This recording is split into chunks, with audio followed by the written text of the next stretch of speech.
Sorry students, वो video discontinue हो गया था। अभी हम रिमेनिंग क्वेश्चंस भी आज ही करेंगे। तो 3 रेशो हैं, ए रेशो, बी रेशो, सी। अब हमने जब पिछला कैलकुलेट किया तो क्या आया, 1680, 480, 432। ए की रेशो, बी की रेशो, सी की रेशो, इसको कैंसल आउट करके ये 3 रेशो आ गई। अब कभी भी हमें टोटल पार्ट्स निकालने हो, एफिशिएंसी निकालनी हो, तो इन तीनों का सम करें। 35 + 10 + 9 = 54। अब जो बी है उसका ही निकालना था हमने प्रॉफिट परसेंटेज। तो 10 अभी पार्ट है उसके पास। टोटल पार्ट्स कितने हुए, 54। और कितना गिवन है क्वेश्चन में, 21,600। सॉल्व करके 4000 आंसर आ जाएगा। क्वेश्चन टफ नहीं है बट टाइम कंज्यूमिंग है अगर आपने प्रैक्टिस नहीं की। इसीलिए मैं हमेशा आपको टॉपिक साथ में बताती हूँ कि अगर आपको प्रैक्टिस करने हैं partnership, profit and loss, compound interest, simple interest और मेंसुरेशन के कुछ एक आध फॉर्मूले, ये टॉपिक्स तो आपने बिल्कुल नहीं छोड़ने। अब क्या है, a man sold an article at a loss of 20%। 20% का उसको लॉस हो गया। मान लो स्टार्टिंग में उसके पास 100 रुपये थे, उसमें से 20 का लॉस हो गया तो कितने बचे, 80। अब परसेंट है तो 80/100 लिख लेना। If he sells the article for ₹12 more, मतलब पहले जो उसने लॉस पे बेचा 20% के, उसके पास जो बचा उस पर उसने 12 रुपये और इंक्रीज कर दिए और उसके पास कितना गेन हुआ, 10% का। तो हमें कॉस्ट प्राइस निकालना है। तो लॉस कितना था, 20%। सेलिंग प्राइस क्या हुआ, 100 - 20 80। तो परसेंटेज थी तो 80/100 कि सेलिंग प्राइस 80% है कॉस्ट प्राइस का। अब सेलिंग प्राइस में उसने 12 रुपये इंक्रीज कर दिए और ये किसके इक्वल होगा, प्रॉफिट के। वो है 110/100। तो मैं 1.1 सी लिख रही हूँ। अब इसको सॉल्व कर लो 40। अगर ये वाला मेथड समझ नहीं आया तो दूसरा मेथड देखो। गेन परसेंटेज का फॉर्मूला होता है selling price minus cost price upon cost price into 100। यहीं पे अगर लॉस परसेंटेज निकालनी होती तो यहाँ पे कॉस्ट प्राइस आ जाता, यहाँ पे सेलिंग प्राइस, यहाँ पे सेम ही रहता।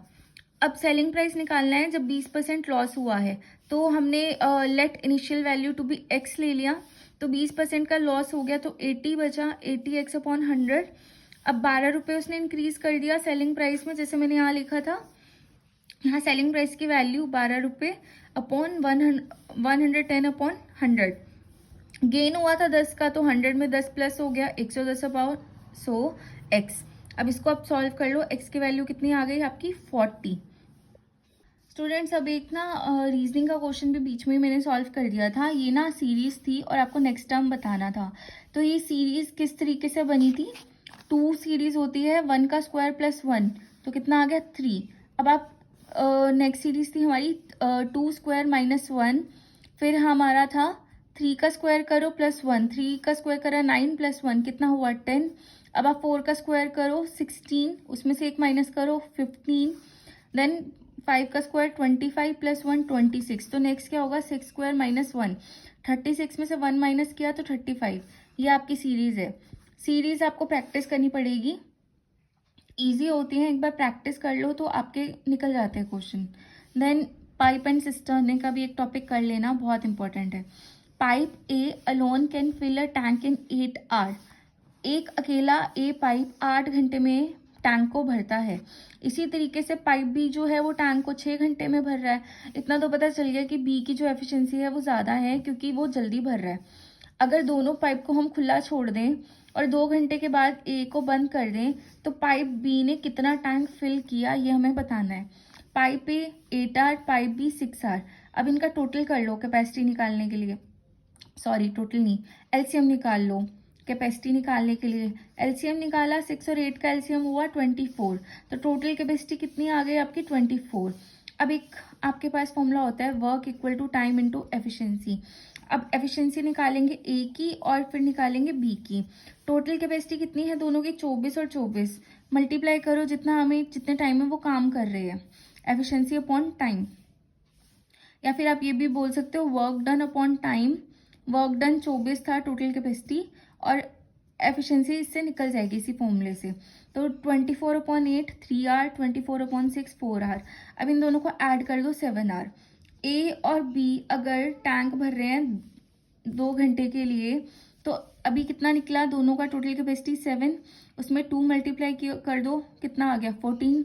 Remaining tank can fill by B. अब हमें निकालना है कि बी ने रिमेनिंग टैंक कितने घंटे में फिल किया। टोटल कैपेसिटी कितनी थी, 24। बाद वाली कैपेसिटी कितनी है, 14 डिवाइडेड बाय कितना हुआ, 4, क्योंकि बी की कैपेसिटी निकाल है इसलिए डिनोमिनेटर में हमने बी का ही एफिशिएंसी लिया है।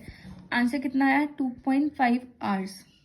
अब एक और रीजनिंग का क्वेश्चन है, in a certain pattern if 38 star 15 equal to 32, similarly ऐसे आपको डिजिट्स दे दी, तो सिमिलर पैटर्न में इसकी वैल्यू क्या होगी।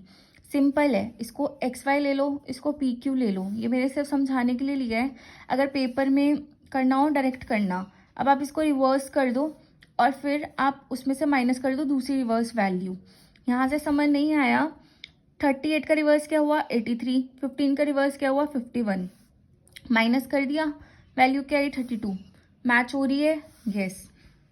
62 को रिवर्स करो 26, 91 को रिवर्स करो 19, माइनस करके वैल्यू क्या आ रही है, 7, मैच हो रही है, यस। 74 इंटू 81 रिवर्स करो 47 minus 18 equal to 29, value match हो रही है, यस, मतलब यही ट्रिक काम कर रही है।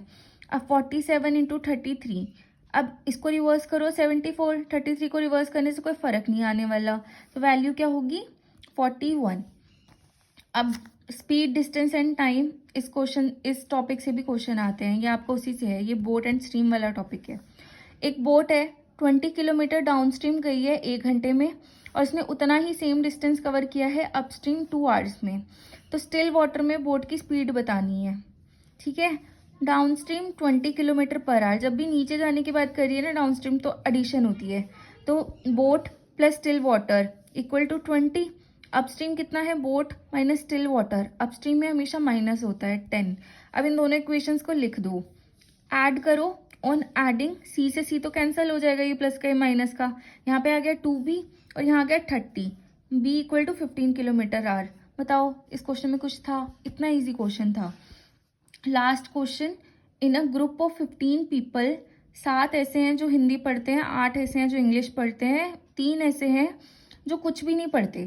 तो सबसे पहले क्या करो, टोटल पीपल में से जो कुछ भी नहीं पढ़ते उनको माइनस कर दो, तो कितने आ गए, 12, कि एक भी लैंग्वेज नहीं पढ़ रहे हैं, ठीक है। फिर हमें कितने गिवन है, 7 हिंदी 8 इंग्लिश, 7 और 8 को ऐड कर दो और जो बोथ वाले हैं ना उनको कर दो माइनस, ठीक है। अब 15 में से 3 तो ऐसे थे जो कुछ भी नहीं पढ़ते, तो हम पे क्या आया, 12। अब 7 और 8 को आपने प्लस कर दिया, बोथ को हमेशा आपने माइनस करना है, तो 7 और 8 कितने हुए, 15, उसमें से 12 माइनस करो 3। सो ये ऑलमोस्ट सारे क्वेश्चंस कवर हो गए हैं आपके एचटेट 2023 के। एक कैलेंडर वाला क्वेश्चन है, उसके लिए मैं एक अलग से वीडियो बनाऊंगी। अगर आपको और भी कोई क्वेश्चन हो, कोई डाउट हो, you can reach me out in comment section. Hope you like this video.